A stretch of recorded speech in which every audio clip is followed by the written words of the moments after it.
Alright, hi people, it is Shakes here, and I'm here to do an unboxing and review for you guys of the Power Rangers Lightning Collection Lost Galaxy Magna Defender. Which didn't expect to do this one. I expected MMP or white, but otherwise, yeah. Ordered this from Best Buy, and they, I guess, screwed it up, but, it's one that I don't have yet, so not too salty about it. So, yeah. Anyways, we got the box right here with the Magna Defender right on there. Power Rangers logo, Lightning Collection, Lost Galaxy Magna Defender, and all that. Interesting that this was back when this was one of the first in the first few waves, I believe. So the Saban's logo is still on the box. Yeah, and then we got the Power Rangers Lost Galaxy logo, more of the Magna Defender's helmet. Everything, then the Magna Defender again on this side. Then on the back, a picture of the Magna Defender right there in a pose. So, yeah. So we have the figure, but first the accessories. Got his gun form of his sword and its holster and everything. Sheath, whatever. Already attached this to his belt. But we got the sword right here, which these both do have pegs, so you can put them on his belt if you want. And then you can take the sword out, and it has the full thing. It'll be very interesting once they release more Lost Galaxy figures. Yeah.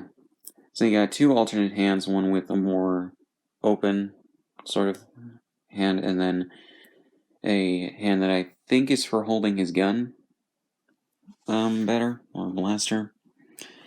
And then a blast effect for the blaster. But yeah. So we have the figure himself, which is actually really good. In terms of that, the cape, I kind of wish was fabric, but it's a piece of like thin plastic, which isn't necessarily bad, but does lead to sort of posability weirdness. But yeah, and then the belt on here, you can see on the picture, it's supposed to be like a certain way, but here, like I think, probably because of how long it's been in the box and everything, it's sort of warped a little bit from where it should be.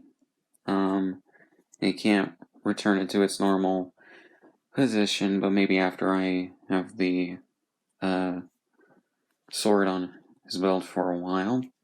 Yeah, and I think that they actually got a lot of good accuracy with the suit and the helmet and everything. So yeah, which is actually really cool. But yeah, so shoulders can go up and down like you'd kind of expect for posability. And in terms of articulation, you got a 180 head spin right there, though it's kind of hard with how the figure is molded. They don't include a mic head, which I think that they probably should have, but it's whatever. So then we got the arm right here, which has a good amount of looseness to it. It doesn't feel like it's going to come apart, and it doesn't feel too rigid and everything. It can't move backwards and forwards like front to back, but you do get a good 180 on the arms. Double ball joints in the elbow and everything. The hands, since you can take them out, are on a sort of ball joint where you can spin them 180. The legs, can't necessarily put them in a 180, but you can't get them that far. I believe it's another double ball joint in the knees, which you can do like that. And then the shoes do move back and forth. So yeah. But yeah, so basically to summarize, good figure overall. Do recommend it if you want to get a Magna Defender figure. It's really kind of surprised that they did Magna Defender first, or as in one of the first few waves. But then, it's actually a nice figure to have out. Do hope to get the MMPR White Ranger soon, but we'll see. So yeah, it's probably Best Buy's fault because they label all of these figures exactly the same, and I don't like that. The only thing separating them is the pictures, and it's fucking dumb. Yeah, so I think they got confused at whatever facility they have these at, whatever warehouse they have these at when they're packaging everything together.